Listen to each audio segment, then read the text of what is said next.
দিয়েছে বাংলাদেশের জনতার কাছে জিজ্ঞাসা না করে ভারতের ইলিশ পাচার করবে।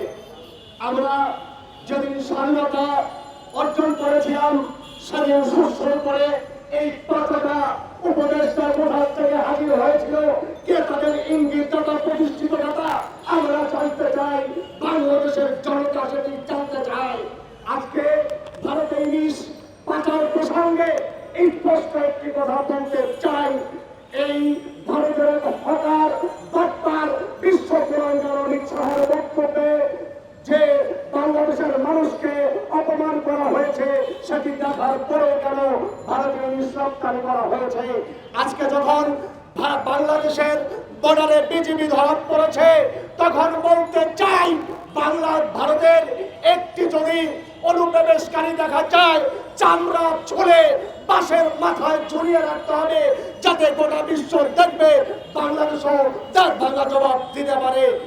এই আশা ব্যক্ত রেখে আজকের এই বক্তব্য থেকে বিদায় নিচ্ছি।